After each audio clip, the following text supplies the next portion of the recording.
Hi అండి. నమస్తే. Welcome back my channel. అన్నంలోకి, చపాతీలోకి ఎంతో టేస్టీగా ఉండి, పిల్లలు కూడా ఇష్టంగా తినేలాగా మునగాకు ఫ్రైని ఎలా ప్రిపేర్ చేసుకోవాలో ఈ వీడియోలో చూద్దామండి. లేత మునగాకుతో చేసుకుంటే టేస్ట్ చాలా బాగుంటుందండి. మునగాకుని ఇలా శుభ్రంగా ఆకుల్లాగా ఒలుచుకున్న తర్వాత ఒక కప్పుతో కొలుసుకొని 3 కప్పులు ఆకులను తీసుకోవాలి. ఈ ఆకుల్ని శుభ్రంగా 2-3 సార్లు నీళ్ళతో కడిగి పెట్టుకోవాలి. ఈ ఫ్రైలోకి పల్లి కారం వేసుకుంటే బాగుంటుందండి. పల్లి కారం చేసుకోవడానికి మిక్సీ జార్లోకి 3 టేబుల్ స్పూన్లు వేయించిన పల్లీలు వేసుకోవాలి. 1 టీ స్పూన్ జీలకర్ర, 1 టేబుల్ స్పూన్ కారం మీ టేస్ట్ని బట్టి యాడ్ చేసుకోండి. కారానికి సరిపడినంత మాత్రమే ఉప్పు వేసుకొని గ్రైండ్ చేసుకోవాలి. వీటిని ఇలా గ్రైండ్ చేసుకున్న తర్వాత 10 వరకు వెల్లుల్లి రెబ్బల్ని పొట్టు తీసుకొని వేసుకొని మరొకసారి గ్రైండ్ చేసుకొని పక్కన పెట్టుకోవాలి. వీలైనంత సన్నగా తరిగిన ఉల్లిపాయ ముక్కలు 1 కప్పు తీసుకోవాలండి. ఈ కప్పుతోనే నేను మునగాకు కూడా 3 కప్పులు తీసుకున్నాను. ఈ మునగాకు ఫ్రైలోకి ఉల్లిపాయ ముక్కలు కొంచెం ఎక్కువగా ఉంటే టేస్ట్ బాగుంటుందండి. బాండిల్లోకి 3 టేబుల్ స్పూన్ల వరకు నూనె వేసుకొని వేడి చేసుకోవాలి.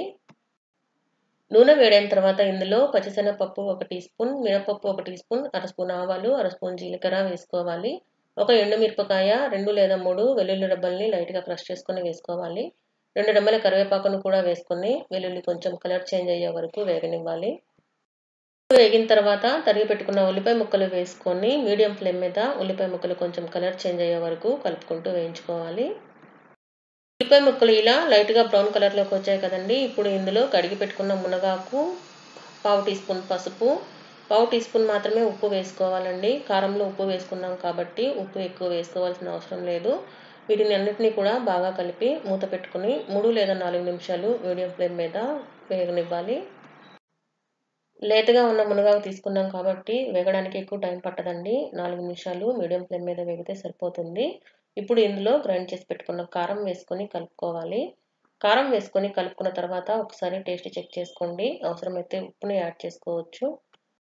కారం అంతా ఆకులో బాగా కలిసిన తర్వాత 2-3 నిమిషాలు లో ఫ్లేమ్ మీద కలుపుకుంటూ వేయించుకుంటే కారంలోని పచ్చిదనం అంతా పోతుందండి. ఇలా వేగితే సరిపోతుంది. మునగాకు ఫ్రై రెడీ అండి. అన్నంలోకి, చపాతీలోకి, జొన్న రొట్టెలోకి చాలా టేస్టీగా ఉంటుంది. తప్పకుండా ట్రై చేయండి. ఈ వీడియో మీకు నచ్చినట్లయితే వీడియోని లైక్ చేయండి, షేర్ చేయండి. అలాగే మన ఛానల్‌ని తప్పకుండా సబ్స్క్రైబ్ చేసుకోండి. Thank you.